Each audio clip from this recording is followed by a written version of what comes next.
kind of hate what marketing has done to social media. Social media has just given them a platform to become kind of like cheapened a little bit. 4 out of 5 posts are brand posts now, and it's so inauthentic. People are just going to become very numb to marketing. The volume of ads is going to explode. If you were starting a brand from scratch, if you are making a first move, would it be marketing?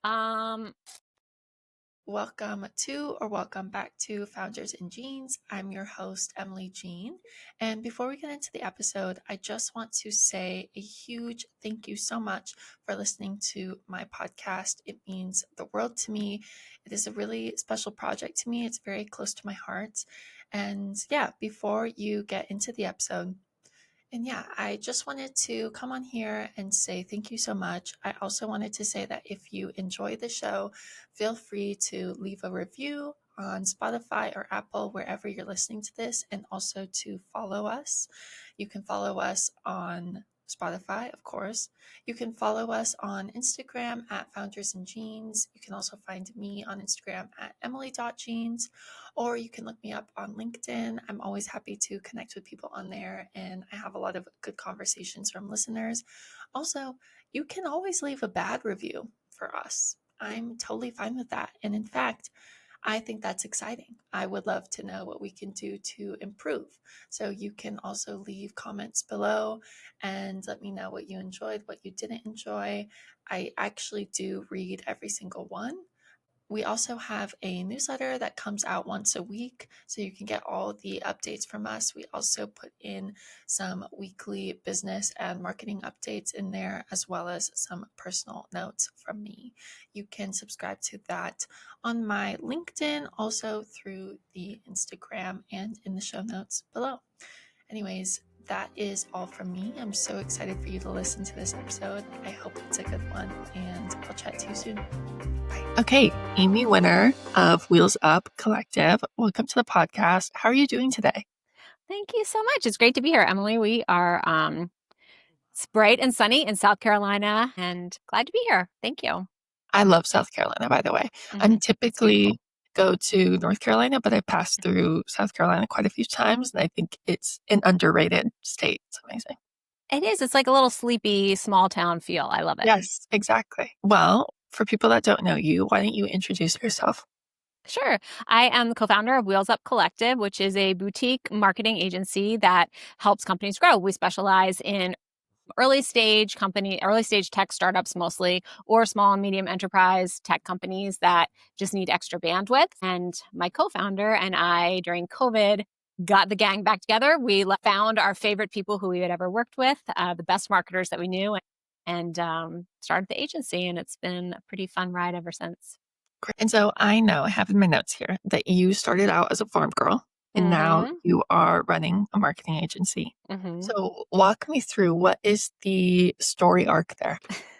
Well, I mean, my family, I had a 3rd generation dairy farm in New Jersey, and, my dad was a entrepreneur, a different kind of entrepreneur, but that grit and that work hard, play hard mentality is sort of in our DNA in the Winner family.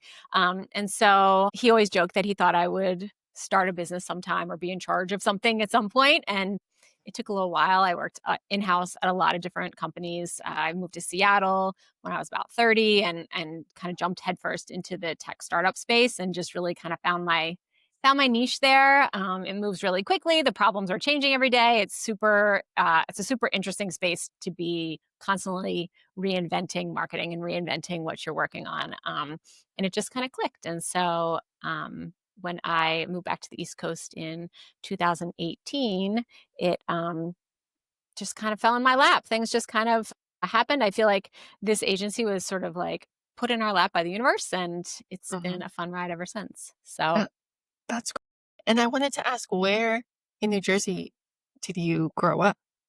I grew up in Moorestown, not Morristown, which is a huge city in North Jersey. Moorestown is a tiny town in South Jersey. Everybody always says, "Oh, I know where that is." And I'm like, no, it's not the one you're thinking of. But it's right outside of Philadelphia. And when I was a kid, it was all farms. And now it's like suburbia, but suburban sprawl. But when I was a kid, it was all farms. My dad was from New Jersey. We used to go back to Ridgewood every summer. Oh, yeah. Beautiful. Yeah. Actually, next week I'm going to the Jersey Shore Ooh, good for My grandfather had a house there, and the family's always gone there, so I haven't Mhm. been in 2 summers, but I'm pretty excited to Yeah. get back to my roots and, LBI. I love LBI. I think LBI is, like, one of the best, and when I was in elementary school, I wrote a presentation on why New Jersey is the best state or best place ever in the It world. is. It It is. really is. That's a hard sell to a lot of people. It's gonna take a little marketing. The Garden State tagline never really caught on, but it's okay. We love New Jersey. I love New Jersey. I think Note it's that great. neither of us live there now. Yeah, We don't actually love it that much. we appreciate it. That's what it Yes. is. We appreciate Yes, it. that's totally it. Okay, well, why don't we jump right in? I have a big question for you. Mhm. Looking back, what would you say is one career decision that really changed your trajectory the most?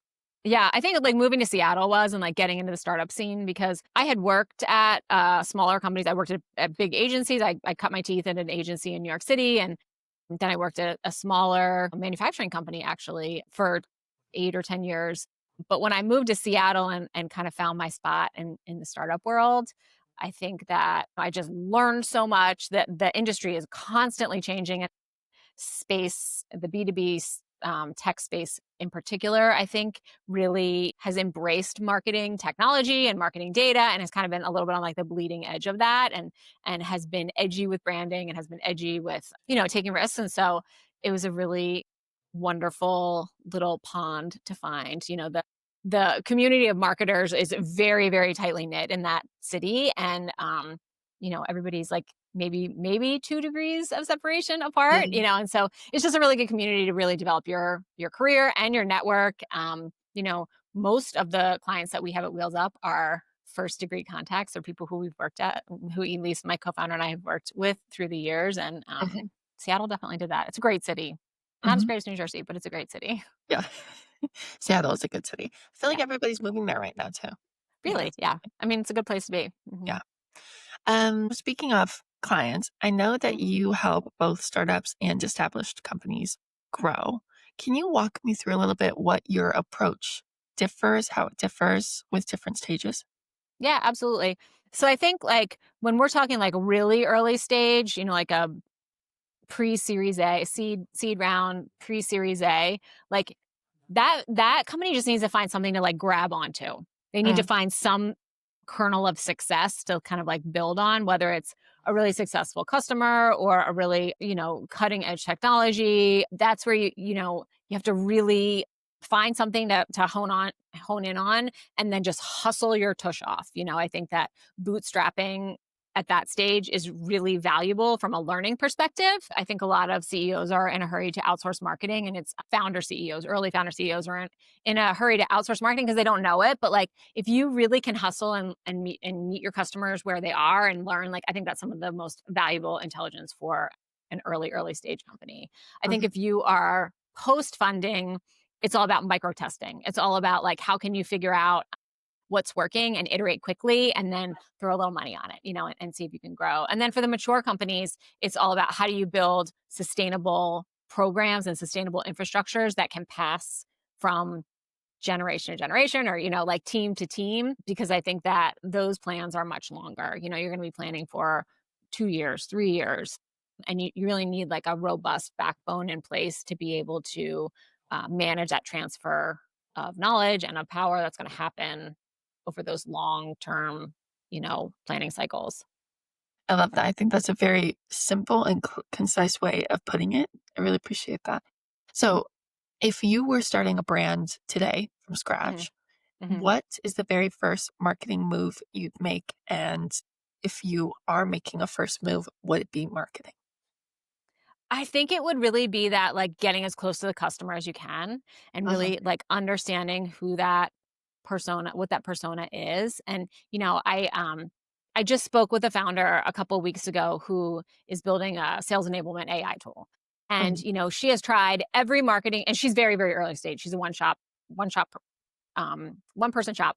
And she's tried everything. She's tried cold email. She's tried digital ads. She's tried like the standard toolkit of marketing. Like She's like, nothing's working. And at that point, those are all scaling tools. And I think that she needs a hustle. She needs to work her Rolodex. She needs to find people who will advocate for her. She needs to find a power user or two and like leverage them. And so I think that, it's kind of like I'm reusing my answer, but it's a little bit of hustle.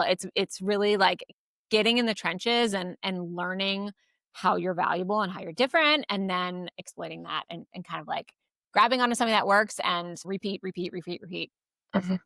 Speaking with early founders, do you find that there is a common thread of mistakes that they're usually making? And not even mistakes, but like areas they're focusing on that you don't think are the smartest areas to focus on? I think a lot of times founders they're in a hurry to outsource marketing and they're not ready. Like the customers that we have, the clients that we have that are challenging engagements is like they don't know who they are. They don't know what they're doing. They change directions, which you have to do in the beginning, right? But like wait until you really got it solidified a little bit before you start to pull marketing into it because, we just spend a lot of time chasing our tail. And Mhm. so really making sure that before you spend the money and the time, it's not just the money that you're going to put into it, it's the emotional and Mhm. mental bandwidth that you're going to put into it, that you need to make sure that you're pretty confident in what it is that you're selling and who you're selling to before you start trying to scale it through marketing. Mhm. I think about the stereotypical first and second salespeople that an early stage startup will hire. Like they are cowboys. It is like Wild West. They are selling Mhm. anything to anybody, right? Like they Mhm. are shooting first and aiming second. And you kind of need to do that to get toehold somewhere and really be able to start to build something repeatable from there. And I Mhm. think that, founders, will get like a glimmer of something and then just want to like go to 100 miles an hour. And Right. you just have to like really be sure, I think, before you try and do that. It's tough though, because, you're trying to raise a fund, you're often trying to raise money. You're Mhm. trying, to keep people employed. You're trying not to run out of money. Mhm. Everybody knows the runway, that is like in the back of everybody's head or the front of everybody's head. It's tough. It's a tough and it's a definitely a boiler room environment. For sure. Yeah, especially I think everybody is overworked. Nobody has any time. Like it's a difficult thing. I think that's true for most organizations these days. Yeah. Yeah. Is there a growth tactic that you love that you think is underutilized? I think one of the things that like nobody likes to hear from Mm. us, but it's hard.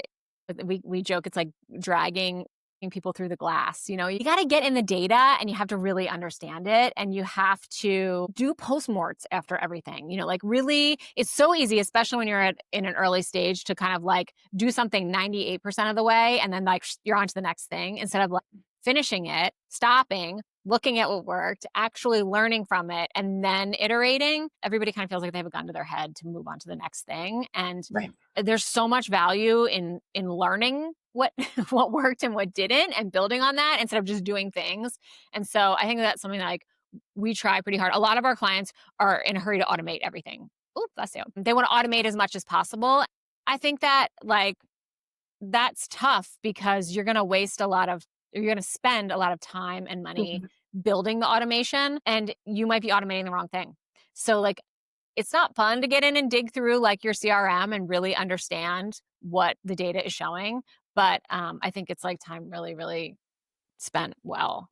Yeah. I guess then on kind of the flip side, is there a marketing trends that you have been seeing that you wish would go away, disappear? Am I allowed to say social media?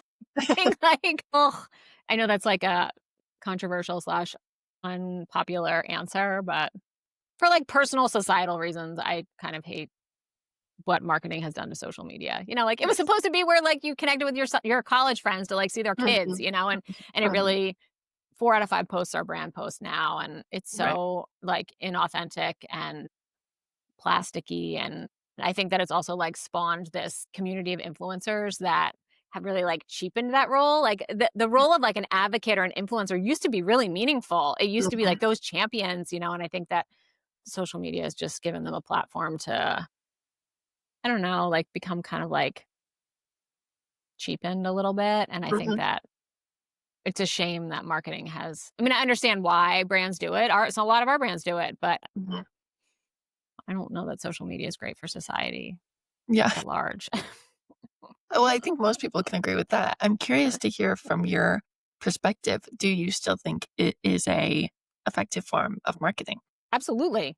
Absolutely. I mean, especially, I mean, the targeting is so good, and I do think there are some really good social campaigns out there. I think that there are brands that are doing it in a really authentic way and connecting with their customers. I just think that most brands aren't, Mhm. especially most B2B brands. Like Right. you know, you think about like especially like the D2C, the direct to consumer, you know, retail brands that have popped up, like they only survive because of Instagram. Like, Right. and they're these small, you know, like one person companies that are they're making something super creative, like a wallet, or you know, and I think what an amazing platform to be able to grow a business like that. But Mhm. I think almost most of the large B2B marketing and the corporate, you know, the enterprise marketing that's on there is like pretty much a snooze fest. Right. Yeah, I completely agree with that. Hmm. Yeah, Especially when I get on LinkedIn. I'm always like amazed at the hard selling constantly hard constantly. selling. And it's like not even creative or smart. It's It's you know, and I mean, I have to like, I'm gonna out myself here, like, I Mhm. have automations running in LinkedIn, you know, like, I have, like, you know, the automated outreach connections, you know, book a meeting, you know, and, like, it surprises me how frequently it works, where Yeah. people are like, "Oh, thank you so much for connecting. I can't believe you found me," you know, and Yeah. I'm like, "Yes, I did," you know, like, so, I don't know, Yeah. I guess it still works. Yeah. It Yeah. makes me super sad that, like, AI, which is this amazing technology, is being used to, like, automate spam commenting on LinkedIn posts. Like, can't we use it to like cure cancer? Like, come Yeah. on. Don't do not drag us down into Yeah. using Yeah. AI for Yeah. bad LinkedIn comments. It does make me really wonder, like, how the general public is going to use AI in the coming years. Like, I'm so curious. I do think actually there will be a time where everything will be AI and then we'll transition slowly back into more human-centered approaches, but I think it'll be a long period before we see that come back around. So, Yeah. yeah. You know, I kind of like vacillate back and forth between being like terrified about it Mhm. and Mhm. thinking that it's going to like the adoption is going to be so rapid, and then thinking about the vast majority of the population that is so slow to adopt changes. Um so I don't know. I think Yeah. the the uh the new like AI previews in search, the AEO previews in search that Mhm. Google has, that it'll be interesting to see how quickly that you know, how quickly that displaces the regular rankings, like the Right. organic search rankings, Right. because most people don't realize that that is different, you know, that they're getting Mhm. served information in a different way. Mhm. Um, but also, you know, that how is Google going to make money? So it'll just be Mhm. really interesting to see how that whole industry evolves. This week's episode is sponsored by Kaya. Kaya is democratizing women's access to funding while treating the multi-trillion-dollar female economy for funding female genius. If you've ever wished you could be part of the excitement of funding and supporting the gorgeous, growing businesses you love without being an accredited investor, this is your moment. Kaya is building something entirely new, an ecosystem women can fund founders they believe in, access curated experiences, and learn how to move like investors together. They're now onboarding for the next round of beta and collecting insights from as many women as possible to shape a platform women will be obsessed with. To get involved or join the waitlist, head to kayawomen.net or send Kaya's founder, Haley Handler, a cheeky DM on LinkedIn and step into the future of funding women. I just want to thank Kaya so much for sponsoring this episode. I'm so grateful to have them as our very first sponsor. They are very much a brand that is aligned with the podcast. And now, back to the episode. For So, sure. Yeah, either sink or swim, I guess, is like the biggest right. thing. Yeah. Yeah. Even that new iteration of GPT with the agentic, it can like book a flight for you essentially, and everyone has Mhm. access to it now. I'm like, this is the probably the that's like been the first time other than the first coming of ChatGPT. I'm like, This okay, is like big. things are speeding up. Yeah, yeah, Yeah. yeah. Yeah. So I guess there's this thing called the P doom, the probability of doom.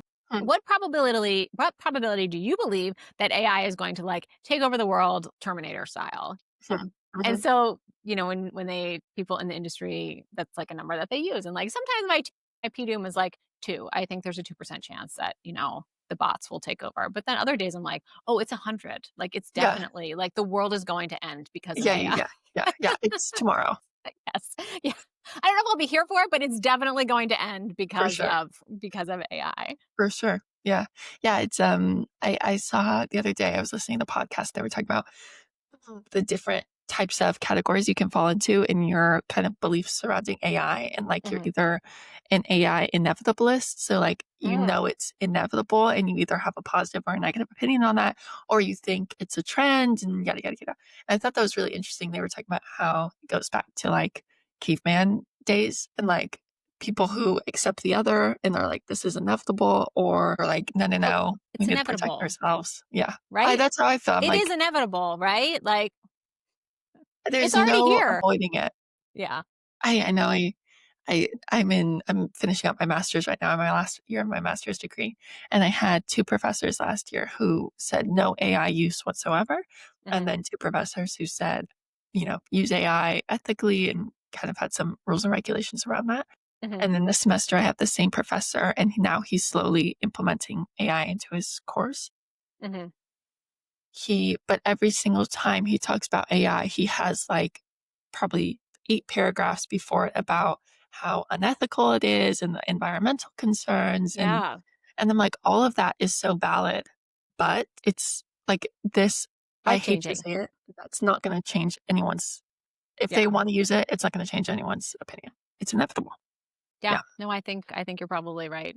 It has been interesting to see like how schools have adapted to it. Like even I have nephews who are a freshman and sophomore in high school this year and like Mhm. they use it. We have an intern at we have an intern at Wheels Up who actually builds all of our custom we do custom GPTs for each of our clients and he builds all Yeah. of them. He was great this summer until he had to go back to 10th grade last week, and Oh now my we God. lost him. And I was talking to Elise like a week ago, and she was like, I was asking him for advice. Like I was actually asking his opinion on things, and he's 15. Right. So Right. it's Yeah. it's here. It's here to Yeah. stay. Yeah. I do think it's a great opportunity for people like the bar for knowledge is still fairly low to Yeah. being knowledgeable in it. Hmm. Even my friend and I were laughing because the university I'm at got voted for having being the number one university in Australia to be implementing AI in their courses. And it made me laugh because, I mean, sure, they're using it a little bit, but like the bar is very, very, Very very, low. very low. Yeah. I would have assumed it would have been like a technology university or something like that, Hmm. computer science. But no, apparently it's us. And that's just because we are allowed to use Claude.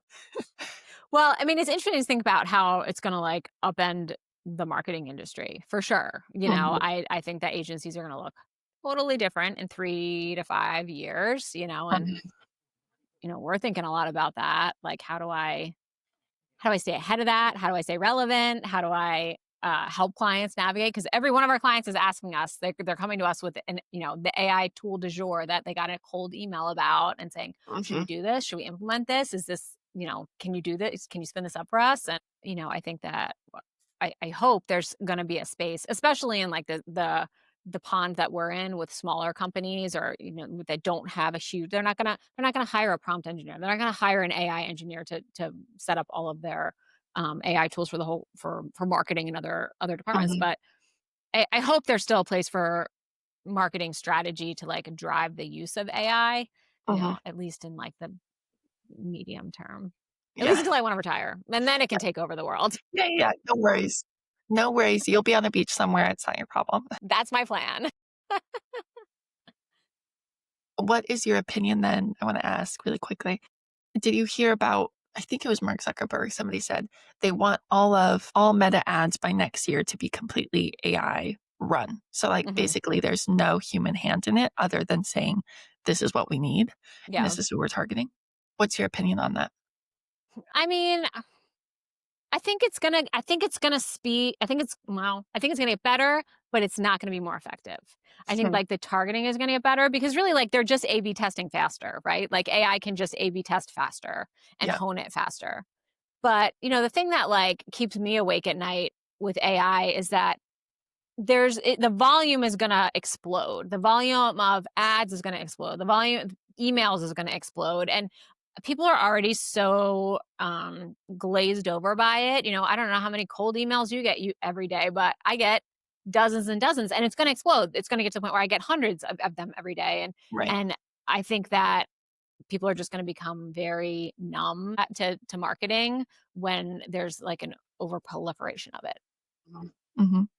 Do you think there will be any platforms, I guess, then, or any forms of advertising that will then gain a greater foothold, given that these ones will be kind of overused?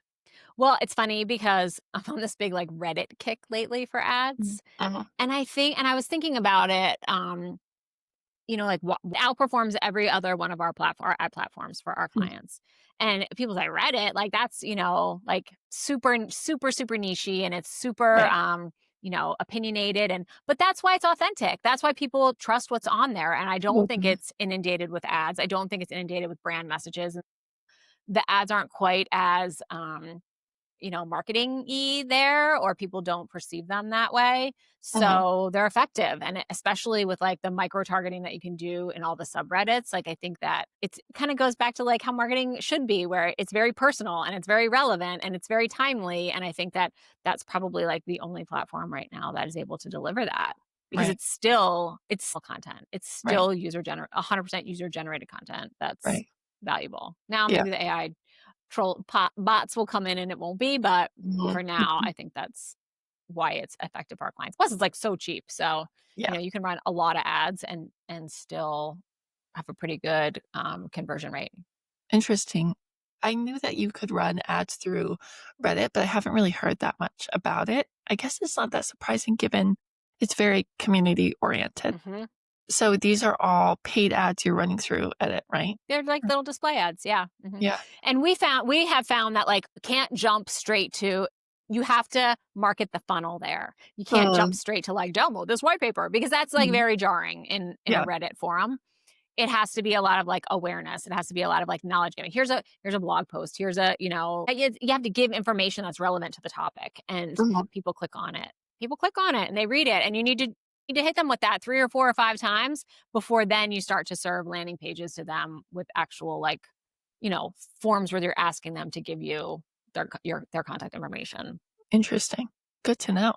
Yeah. I knew that there's a lot of people playing like the organic advertising through Reddit game lately, which I think is very interesting. Like building out these kind of, um, they look like real Reddit profiles, and then it's Mhm. basically they're just promoting XYZ products within People see through that. subreddits. Yeah, because that's what I do like about Reddit. It's so transparent. Like you can go to their profile and immediately see that they've left 20 comments saying Yeah. the same thing on a bunch of different Reddits. But also, like, the flip side of that is, like, I think if you do that in a very genuine way, like, a lot of times it works. If you're Mm, like, "I am so and so from this company, and here's our opinion on this," like, people respond well to that, yeah, especially if it's not only sunshine and rainbows, So if right. it's like, here's the good and the bad, I think Yeah, people really, really respond to that. So, it goes yeah, back to, like, authenticity and that personal connection, building that personal connection with your audience.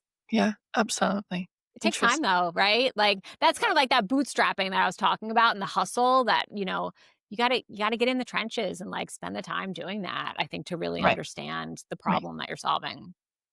It's a lot of things with AI. I feel empathy slash community centered approaches are not going to go out of style. Like people talking about, I'm going to lose my job. Like, but there are certain jobs where if empathy is at the heart of it, or community, for example, teaching, nursing, Mhm. that would be really, really difficult to have a bot I replace. hope. Yeah. Yeah, I Yeah. hope. I don't know, Mm, I always go back to, like, the old, like, sales adage that, like, people buy from people who they like. Like, they mm, do, like, you will buy an inferior product because you love the salesperson, right. Right. So I think that Right. I don't think that will go out of style Yeah. anytime soon. Although I do love my ChatGPT like a real person, I think. Yeah. Yeah. I'm like Oh. really fond of her. It's so funny. There's like all the memes like going around the internet that are like, if I'm in the hospital, like please go delete my chat GPT history. Like if I'm in a coma, like if I die, Yeah. go delete it because I don't want Yeah. anybody to see what I'm. Yeah. I know. I also am very picky, and then now I've learned it's a bad thing. They should stop doing it. But I always say please and thank you to my ChatGPT. I do too. Of Because when course. those robots take over, like, I want Exactly. that to be the polite one that they Exactly. remember. Remember, I was nice. I was nice. And my boyfriend hasn't. I saw the other day that he doesn't. He like bosses ChatGPT around. I'm like, it actually feels a bit sexist to me. You're saying to robot, do this, write it like this. That's not good. But wait, you're so rude. You really need to start saying please and thank you. Like it's the perfect Right? time to practice manners. Although I did find out that it costs like, you know, a bunch of extra energy For each and word. water and all that stuff. Yeah, I'm like Well, priorities, I don't manners, know. I'm not environment. ready to, like, give up my humanity and saying Yeah, thank you and please, like, I'm just not. exactly. I can't. It's ingrained now. Okay, let me get refocused here. But so you have focused on aptitude and potential over years Mm, of experience. What made you throw essentially the traditional hiring book playbook out of the window? well, so there was one that's a really good question. So there's one year I was at a startup, we hired 100 people in a year, Hmm. and which, I think we had 30 when we started. We went from 30 to 130. And so it was like all hands on deck with hiring. And I think that year I counted at the end of the year and I had been part of over 100 interview loops. And we had like a pretty intense interviewing process where there were 5 people on each loop, and they had to be in different departments, and you had a debrief and you had a pre-brief and you had to like write out your notes. I mean, it was, and I think that like hiring is a skill that you have to hone. Some of it comes down to a little bit of like reading people well and gut intuition on people and like learning to be able to spot the talent, because like skill doesn't make a team click. Skill doesn't That's not what success is about, especially in a market, I think in a marketing organization. Like it's about like how the team gels together and how especially in startups where it's like a constant hustle. Like you need people who care about each other and who care about the product and who care about what you're trying to do and are willing to like stay late for each other or pick up the ball when somebody's out sick. Or and I think that like finding people who are compassionate and a good culture fit, like they're made with the same, DNA. Hmm. Uh, I think that becomes the force multiplier, not necessarily like I have these skills, here's my checklist. Plus, also like a lot of people can BS their way through an interview pretty well. So, Hmm. we all know somebody who's been hired because they had a stellar resume and their pedigree was, not false. It wasn't falsified in any way. It's just they weren't a good, they weren't a good fit. Hmm. Amazing pedigree, not a good fit. So I think that really like, especially in those small teams that move so quickly and the resources are tight, time is tight, money is tight, headcount is tight. Like you've got to get along with each other and you've got to care about each other. Hmm. So I don't know. Plus, like, you spend so much of your time at work. Like, you might as well create a Right. team that people like coming to work, right? And they Right. like the people who they work for. I worked for that company that we grew really fast. The CEO, did just an amazing job curating people who had the same socially minded, Hmm. DNA. It was the same. We had the same philosophies on like it's so cliche, but like we're changing the world. Like every Hmm. startup CEO is like, we're gonna change the world. Well, we really actually thought that we were, Yeah. and so that is you can't teach that. You can't teach that in an MBA program. You can't teach that, in college. You can really you either have it or you don't. Right. And so is your team now, is it hybrid, remote, everything in person? What's your We're setup like? we're distributed by design. We will always be Okay. remote. We started in the early days of the pandemic. My co-founder and I had kind of like been through the ringer at larger companies.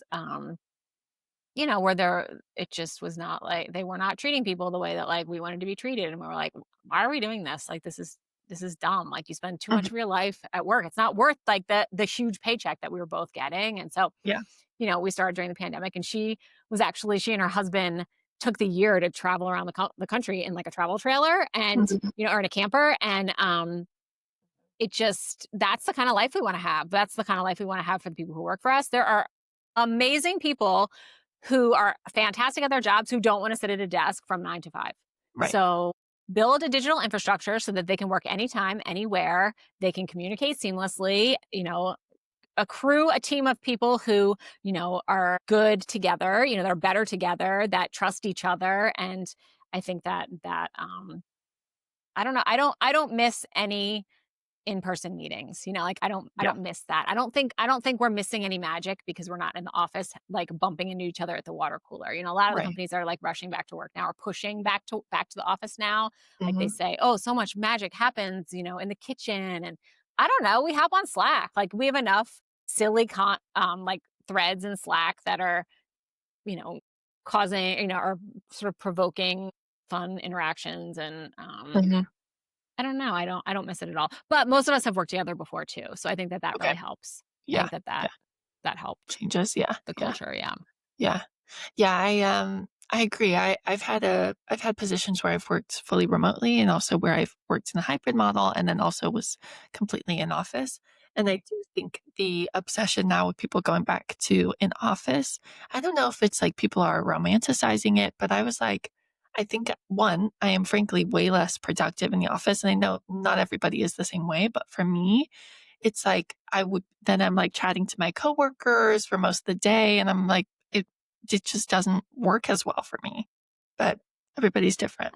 I think it works, most companies, alright, if you think about, the pool of employees, most companies have a couple high performers, a Mhm, couple middle of the pack people, and then a couple, hopefully at least, the majority of them are middle of the pack, and then a couple like low performers. mhm, And I think that like leadership is obsessed with like the low performers, mm, and if they're in the office every day, they will do more work, and maybe right, they will. Maybe those people will. Maybe the middle of the pack people will. But right, like raise your hiring bar. Do a better job mhm, hiring people. Do a mhm, better job finding people who are already inspired and love and their job is such a good fit that like they want to do it. And mhm, then let them set up whatever environment lets them be the most successful. I really believe that you do better work when your life is happy, when you can, yeah, have kids or a hobby or travel or, whatever it is that, mhm, makes you excited about getting up in the morning. Like right, don't force that out of the day, like right, don't force that to just the weekends. Let people have that be the majority of their life that work kind of fits around. right, right, and I my biggest complaint too about in-office work is this 8 hours is like a very arbitrary number in my mind, is like sometimes the job takes longer, sometimes it takes shorter, usually Yeah, it takes you're right. shorter. But if you're in the office from 9 to 5, then you are gonna make it take 8 hours, Yeah. like, no matter what it is. So anyways, I yeah, that it's like that it just have always felt like somebody picked that number out of the air, and then everyone was like, "Alright, and that makes That's sense it. now. That's it. That's how long every single job in the world will take from Monday to Friday." Yeah. Well, it's funny because I talk, people who are kind of outside of like my world or like on the tech startups, they've got these, remember when Google started rolling out, and Facebook, these like perks, these crazy perks with like Mhm, mhm. chefs and, Right. like they'll take your dry cleaning. Okay, first of all, no engineer has dry cleaning. So that perk is like irrelevant, or like you can bring your dog to work or whatever. Like, they do that because they don't want you to leave. They want you to keep They you do there. that because they make it easy for you to never leave so Yeah. that you can work 10, 12, 15 hours a day and not even notice. It's like when you go into a casino and there's like no clocks and no windows. Mhm. It's kind of the same in startups. And I mean, you can do it for a little while. People can do it for a little while and you can dangle, the Yeah. carrot of stock options in front of them. But especially as it gets harder and harder to actually have a successful exit as an employee and make money in a startup, like I don't know. I Yeah. don't know how long that lasts. Yeah, I completely agree. I have also fallen for this free snacks and the trying to think like, in office gym, all those Yeah. things. And I won't lie, like now that I work remotely for myself basically, I and I'll hear my friends and they're like, "Oh, I just went to the pool in my office building." I'm like, "Oh, that sounds so much fun." But also it's sneaky and it's tricky and I don't like it. Well, who wants to go, like, be in a bathing suit around your coworkers, first Yeah, of no. all? No one. No. Like, Like awkward. Yeah. awkward. We don't need Also, to get changed in the changing room together. We just don't. exactly, exactly. So I'm curious, have you ever taken a big hiring risk that paid off in a big way? Well, my two of my favorite hires of all time, I Mhm, always talk about these two people because, like, okay, one, I hired, a woman to be a customer marketer who was a nanny. She was a nanny of someone who I knew. She had just graduated from college with like a business administration degree, and she came in as an intern. And I mean, she didn't know anything about marketing, Mm, but I had seen her like run this household like a, tight ship.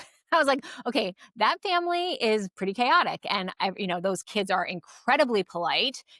Those kids are always on time. Like it's hard to wrangle toddlers, and she did mhm. an exceptional job of that. So I was like, Love we that. can teach her how to be a marketer. And to this day, she still works with me. I think she started working with me when she was like 21 or 22, and that Yeah. was at least 10, 12 years ago.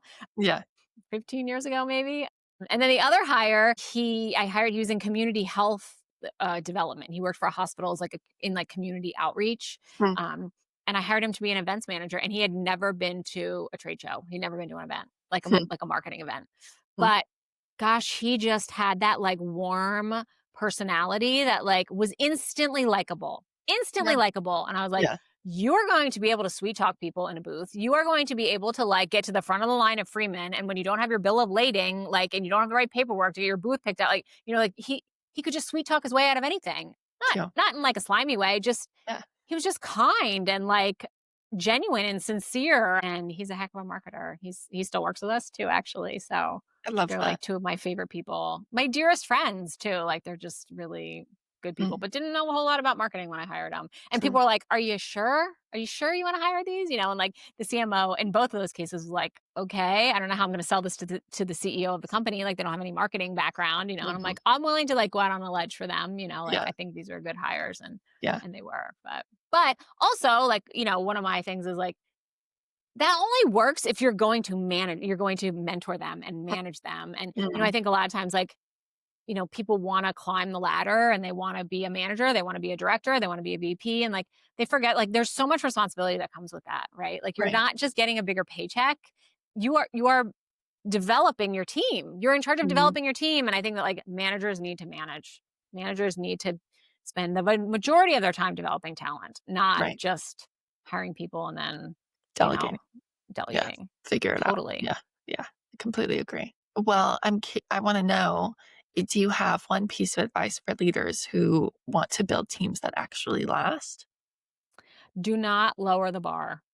Like, Mm, because you get into like, yes, do not lower the bar because, it's hard to hire people. It takes a long time. It takes, your attention away from running the business. And I think it's so easy to, just hire somebody who's good enough, and mm, you're like, I think they'll be okay. Like, don't do it.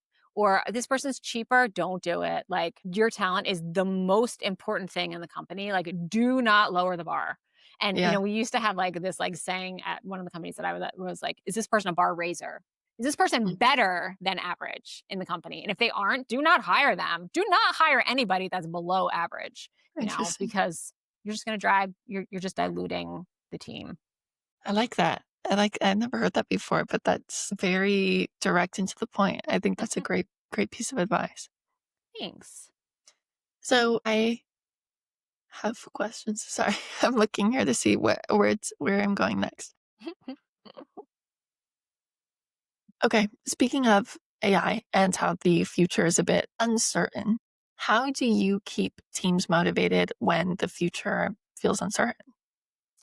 I think like you focus on what you do know and what you do well. Maybe our team is different because we have worked together for a long time and we are like really tight, but like I'm very transparent with the Hmm. team. Like we are all talking about how a lot of people on our team's jobs are going to radically change, especially when you think about like, copywriters and designers, like those are in the firing line. And so we talk a lot about how do we develop those people into different roles so that they don't just become obsolete, they can grow into a sustainable career in this like new era of AI marketing. I think that e- especially when things are changing and the ground's kind of moving under your feet, like people want to feel secure, people want to feel safe, especially with a paycheck.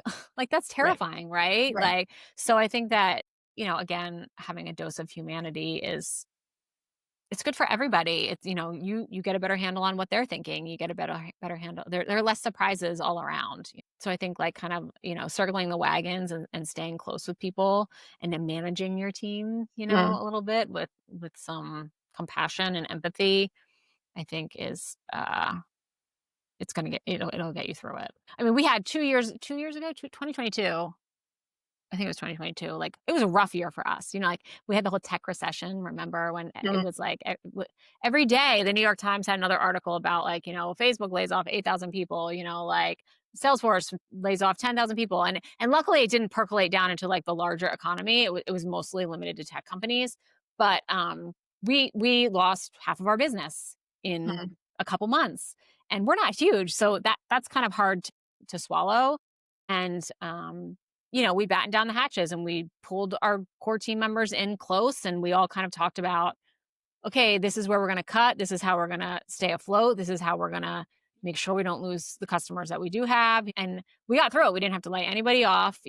People took some pay cuts or some reduction in hours, but we got through it. And then those people were, I think, even more loyal to us at the back mhm. end of it. So that now when things are good and we're really busy and we really need to hire more people, like they're willing to, help pick up the slack Right. and, you know, Right. Yeah, I think, a lot of people, or at least I've seen organizations, companies, when times are tough, they suddenly cut off all communication.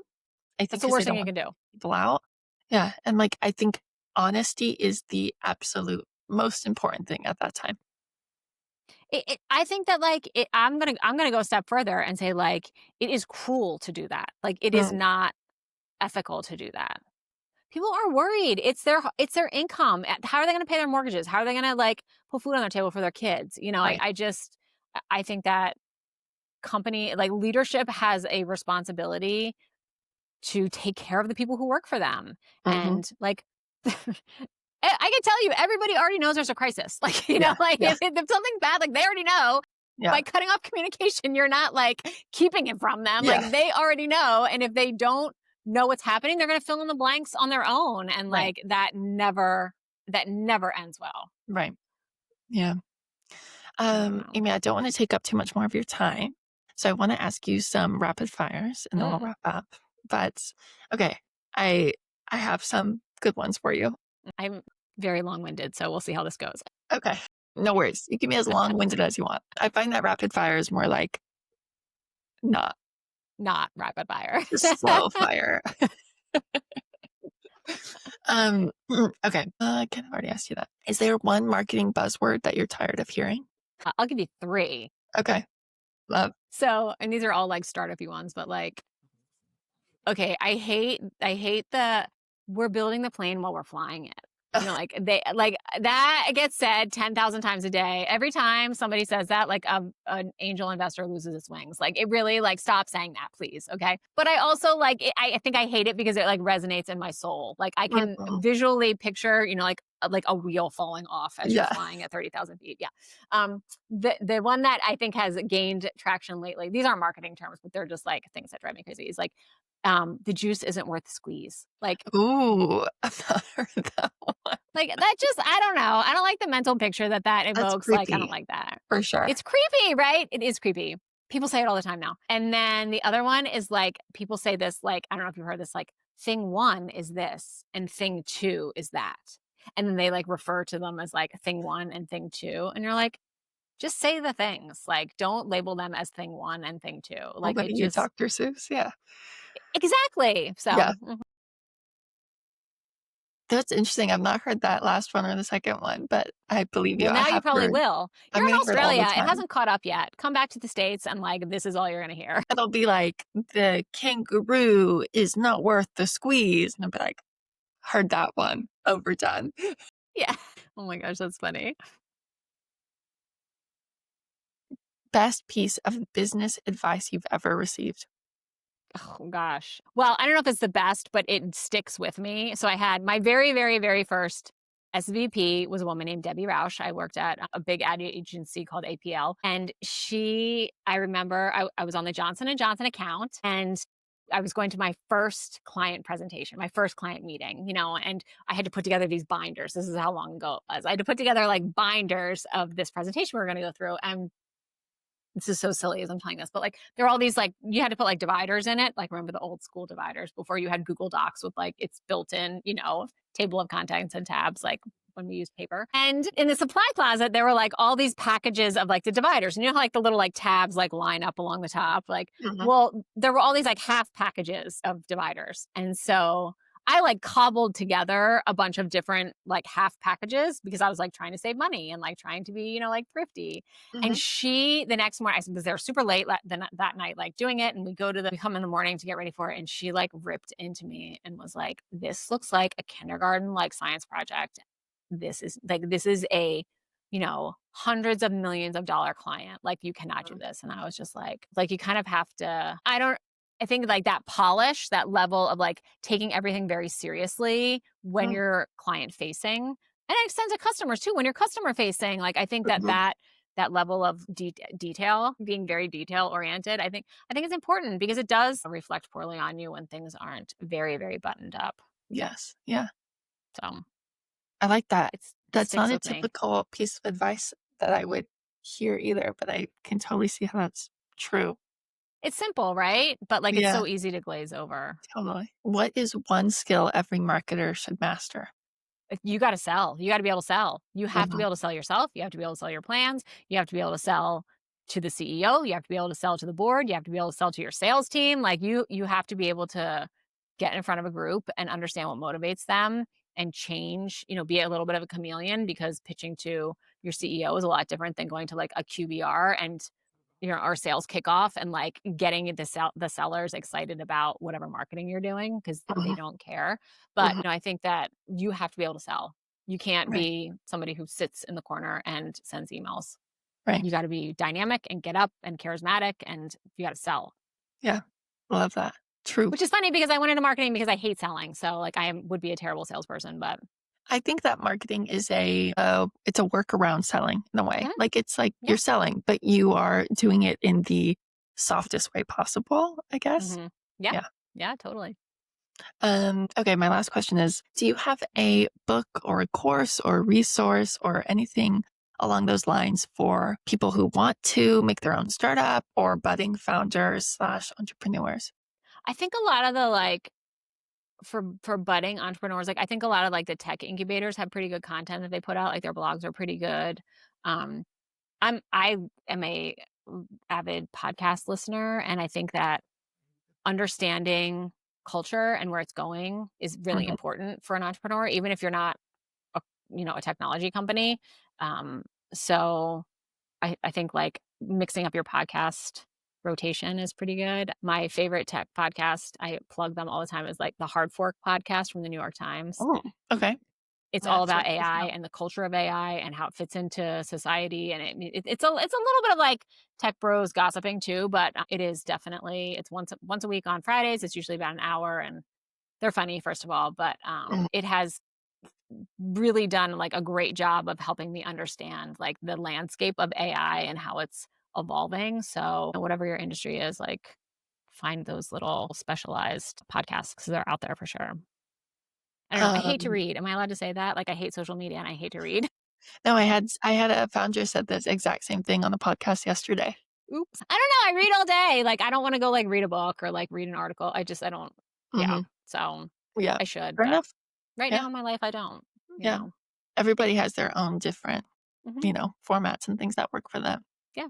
I love podcasts. I have to listen to them on 2x though. Like regular speed is like way too X is slow. fast. I'm I like know. 1.5. That's That's it for pretty me. good. Yeah. Mhm. Yeah, 2x is really fast. It is really fast.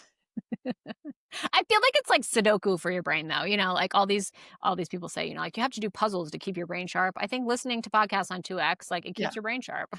Yeah, I heard somebody the other day said that they listened to YouTube videos on 4x. I was like, "I don't think you're How? actually picking anything up. Yeah. I think you are just hearing gibberish." Or you're like way smarter than me. Like, Yeah. right? You're actually AI is what you Right. are. Right. Well, Amy, thank you so much for joining me. Where Yeah. can Thank you. people find you? Where can they find Wheels Up Collective? All those things. Yeah, we are at wheelsupcollective.com and we're on all the social channels, obviously. My email is amy at wheelsupcollective.com. And I always like so my favorite thing about my job is when I get to talk to founders and entrepreneurs and people who are like building it. So I try and leave space in my calendar every week for those kind of like come pick my brain calls, and like they're not sales calls and they're not attached to my business. They're just I just like to talk to founders and kind of I don't know, be a sounding board or maybe have an idea or two, and Mhm. so I invite anybody who is, trying to build something and wants to pick a marketer's brain to, like, I have time on my calendar. The link is on the website, Mhm. I love to check. I love that kinda stuff. And Okay. I really think, like, you have to, like, use your powers for good, and I feel like that's, like, a tiny way to use your powers for good. Yeah, absolutely. What a Yeah, great resource. I think that should be everyone's go-to resource from this episode. That's there you perfect. go. We also have tons of ebooks on the website that are all free, and so Mhm.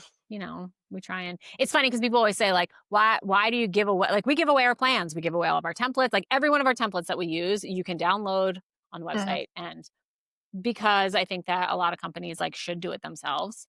And Mhm. also, it's just like the public trainer or the private trainer industry is very robust in the gym, in the personal fitness world Mhm. because people want somebody to like hold their hands. So I think that Mhm. like we will always have a place to hold our clients' hands, but for Yeah. people who want to do it themselves, like go download it from our website. Yeah.